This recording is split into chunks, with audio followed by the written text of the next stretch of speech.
Hi, good day. I'm Melvin Amora. Welcome to the new day of discoveries and explorations. Are you excited for a new lesson today? I hope so.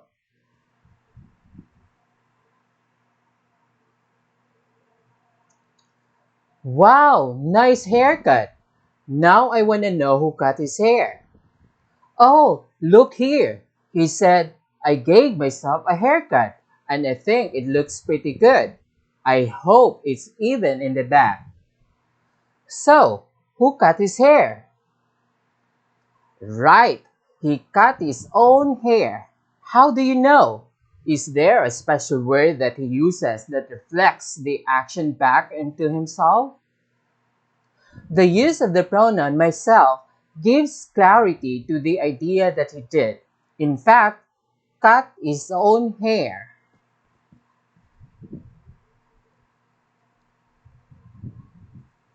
The word myself is an example of a reflexive pronoun.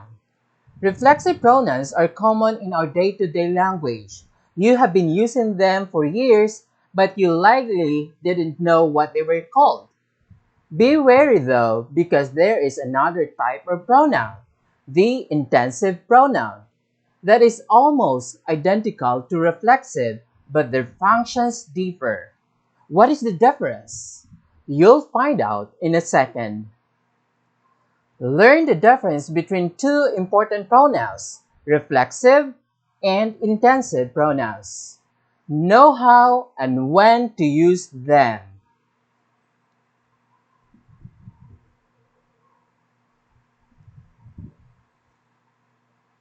So what is reflexive pronouns?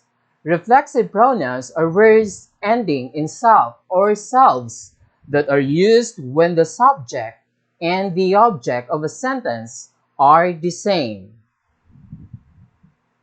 Okay?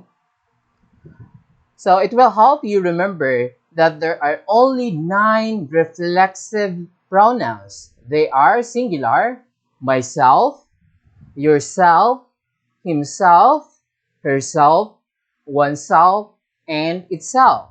Plural, ourselves, yourselves, themselves. As the name reflexive implies reflexive pronouns, those that include self or selves reflect the action back on the subject of the sentence or clause. When pronoun is reflexive, the noun it replaces, its antecedent is the subject. I can just hear you thinking, wait, what? Don't worry, we'll get there. Think of it this way. Think of the subject of the sentence looking into a mirror.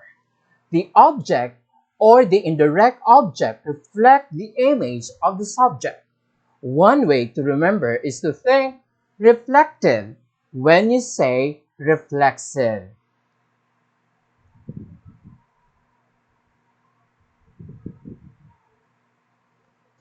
Take the following example.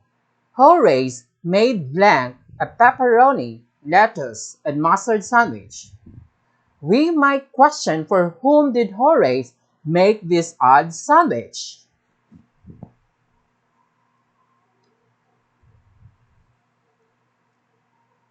However, if we were to include a reflexive pronoun, Horace made himself a pepperoni, lettuce, and mustard sandwich, we no longer need to question.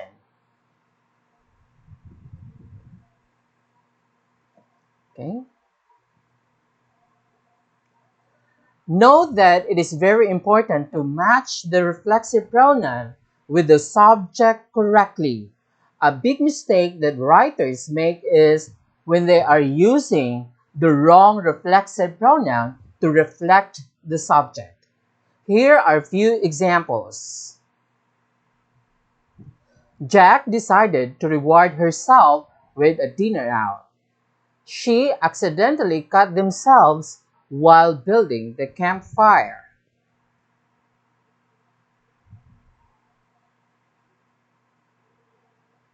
Okay, So here's how these sentences should read. Compare the corrected sentences with the incorrect examples and you will see what I mean. The reflexive pronouns use gender and are sometimes collective pronouns. What that means is you have to look at your subject, then match the reflexive pronouns to the subject's gender or group. Look at the first sentence. Jack, our subject, is a man. Therefore, we have to use himself instead of herself. In second sentence, our subject is she, a female pronoun, so we need to use herself instead.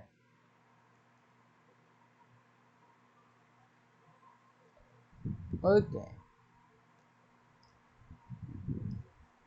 Next, guide to the matching reflexive pronouns. If the subject is I or my, use myself. If the subject is singular, you, use yourself. If the subject is he, a male, use himself. If the subject is she, a female, use herself. If the subject is one, use oneself. Note that this one is no longer commonly used. If the subject has no gender, it uses itself. If the subject is a group in which you belong, we use ourselves. If the subject is a group in the plural, you use yourselves. If the subject is a group in which you don't belong and is not the collective you, they use themselves. Okay, let's continue.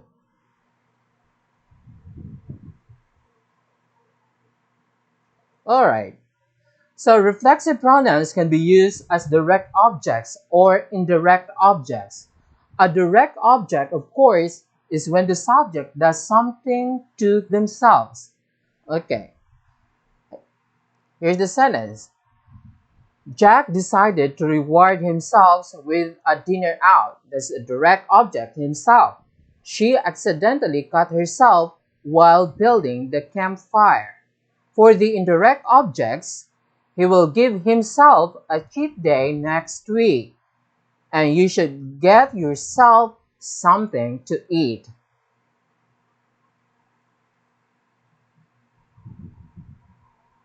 Okay, let's continue.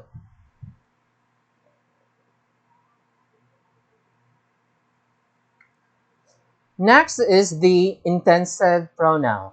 What is an intensive pronoun? An intensive pronoun is almost identical to a reflexive pronoun, but their functions differ. Intensive pronouns are used to add emphasis to the subject or antecedent of the sentence. Example, she put up the tent herself. Who put up the tent? She did herself with no help. Is this important information? No, she's just giving herself credit. So it is intensive. We handmade the decoration ourselves. Who made those delightful decorations? We did, all by ourselves. Could the sentence do without the information? Yes, we would still know who made the decorations. So the pronoun is intensive. Okay, let's continue.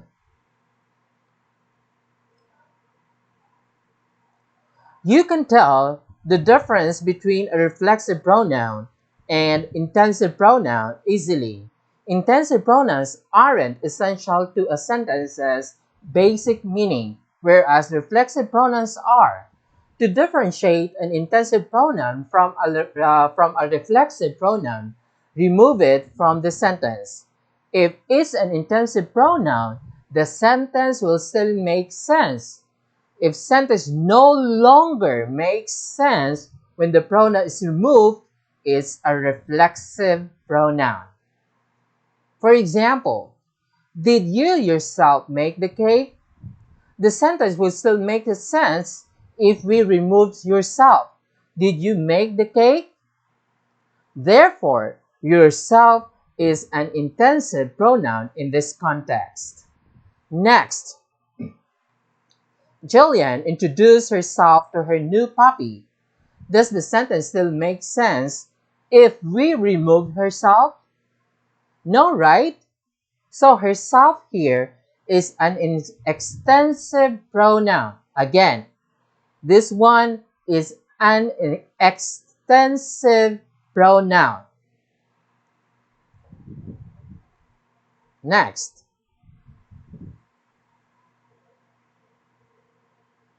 why do we use reflexive pronouns? We use them when we want to refer back to the subject and provide clarity.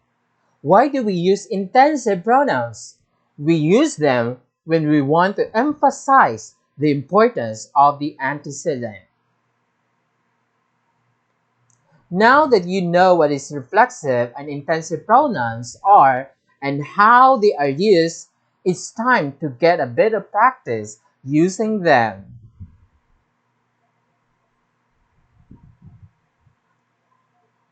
Okay, so it's activity number 4. Okay, directions. Identify each pronoun in bold type as either or either a reflexive or an intensive pronoun.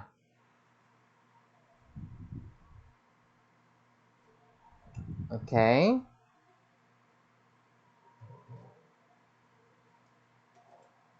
And this one is for your activity number 5, directions. Write sentences about the following features using the given pronouns, functioning as intensive and extensive pronouns.